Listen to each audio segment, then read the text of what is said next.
Baik, selamat siang pemirsa Marhen TV Indonesia dan seluruh kader PDI Perjuangan dimanapun Anda berada. Assalamualaikum warahmatullahi wabarakatuh. Salam sejahtera bagi kita semuanya. Salam, Om Swastiastu, Namo Buddhaya, salam kebajikan dan rahayu. Merdeka! Merdeka. Siang hari ini saya kembali bersama para tokoh dan senior-senior PDI Perjuangan Lampung. Saya mau tanya ke Bang Jasmin. Siap. Adakah cerita bahwa ambulan, tetapi yang ditolong bukan kader PDI Perjuangan? Wah, banyak, Mas. Salah satunya dari kader PKS ya. Mungkin salah satu orang tuanya atau saudaranya atau keluarganya itu pernah minta tolong itu di dekat BKP Bandar Lampung itu jadi itu saya bawa dari BKP itu ke Pesawaran. Ini PKS organisasi partai politik? Iya, banyak kan dari ada dari partai PKS. Nah, ada begitu sudah saya bawa, ini udah dimandikan di rumah jenazah almarhum, terus saya naikkan ke mobil, terus saya bawa ke makam. Sampai makam ada yang bicara, kenapa pakai mobil PDI? Di situ saya agak iya Allah, saya bilang.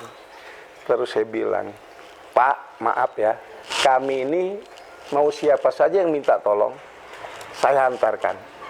Dengan ikhlas loh, saya bilang. Tidak ada yang namanya istilahnya maaf ya bayaran nggak ada. Saya ikhlas. Apalagi ini levelnya Bandar Lampung, saya bilang. Saya berani berkorban kan gitu. Nah disitulah saya tersentuh. Kenapa sih hanya sekedar lambang, hanya sekedar beda bendera, laju mereka membicarakan itu. Kita menolong itu karena sisi kemanusiaan kita. Nah itu. Nah jadi waktu itu ada salah satu yang nelpon saya itu, narik saya, Pak Jasmin sudah, ini urusannya saya, itu jangan didengarkan, kan kata beliau. Karena mungkin mereka nggak suka dengan bendera kita, itu aja Pak, itu aja Mas. Jadi ambulan PDI Perjuangan membawa jenazah orang PKS. Iya. Yang selama ini mereka itu kan selalu menyerang PDI Perjuangan dengan berbagai macam tuduhan-tuduhan negatif. Iya. Tapi itu tadi sudah dibuktikan oleh PDI Perjuangan bahwa ketika partai ini hadir untuk rakyat, kader-kadernya ada di tengah-tengah rakyat, kita tidak pernah pilih-pilih untuk menolong siapa. Oh tidak. Apapun partainya, apapun warnanya, apapun suku agamanya, kita akan tolong. Karena kita kemanusiaannya. Itu menarik Bang Jasmin dan mulia sekali. Semoga Bang Jasmin selalu sehat. Amin. Bang Jasmin selalu mendapatkan petunjuk dan keberkahan dari Yang Maha Kuasa. Amin. Bang Joni, pertanyaannya adalah tahun berapa Bang Joni bergabung di PDI? Sebelum PDI Perjuangan sepertinya. Jadi saya bergabung di PDI itu waktu itu saya masih jadi mahasiswa UBL, Fakultas Teknik Sipil.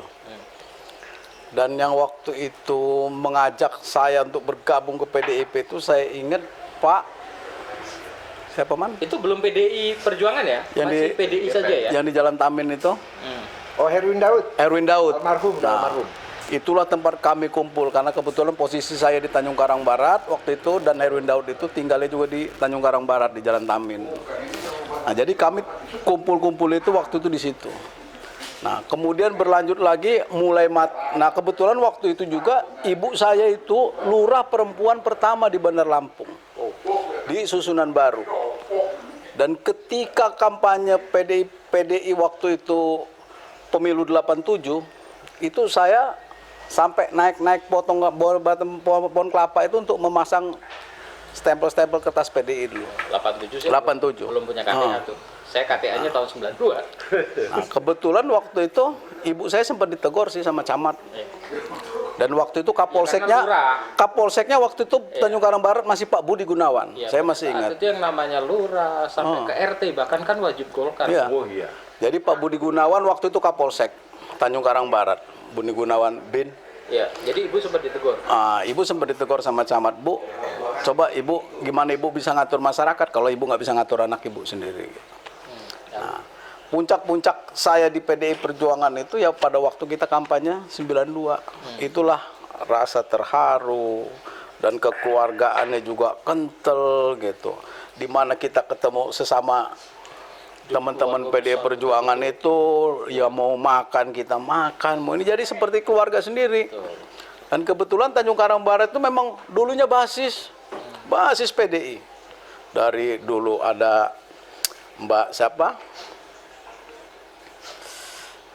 Kemiling itu kan? Trisni. Nah, maskernya boleh dibuka, Bang. jadi pada waktu itu ya memang guyupnya itu yang kita seneng gitu.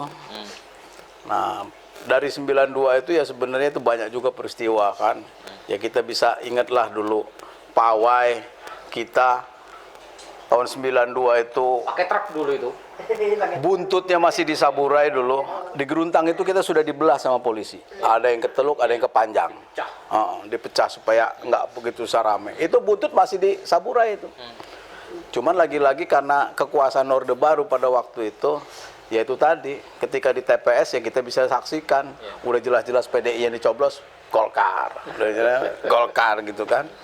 Karena begini Bang, bahwa generasi sekarang, generasi milenial itu kan tidak memahami bahwa di era dulu itu terjadi pemerkosaan terhadap demokrasi, pemaksaan sepihak terhadap demokrasi, di mana Golkar itu wajib menang dan bahkan terjadi intimidasi. Ini menjadi penting menurut saya bahwa generasi muda sekarang harus tahu bahwa dulu itu kita para pejuang nasionalis itu dikuyok-kuyok oleh Orde Baru, dan bagaimana jahatnya rezim Orde Baru di bawah Soeharto pada saat itu. Ya itu tadi sebenarnya kalau kita melihat sejarah dulunya gitu. Saya itu sebetulnya masuk PDI Perjuangan itu karena kecintaan saya sama Bung Karno dulu. Nah, ajaran-ajaran Bung Karno ini saya melihatnya itu ada di dalam PDI yang kemudian mungkin berlanjut ke PDI Perjuangan. Nah, ya harapan saya sih semangat ajaran-ajaran Bung Karno ini harus tetap tertanam di generasi-generasi berikutnya. Karena itulah bagaimana Bung Karno mengendaki sebuah negara Dalam Trisakti. Jadi itu sebenarnya yang menginspirasi saya untuk masuk PDI Perjuangan. PDI itu. Kita berdaulat secara politik. Saya rasa itu. Ya. Lalu Bang, yang Abang rasakan nih? Karena kan Abang pelaku sejarah dulu di era PDI sampai awal-awal menjadi PDI Perjuangan tahun 1999 pada saat itu. Ini kan kental banget nih kekeluargaan, saling peduli, gotong royong. Bahkan betul-betul kita adalah satu keluarga besar.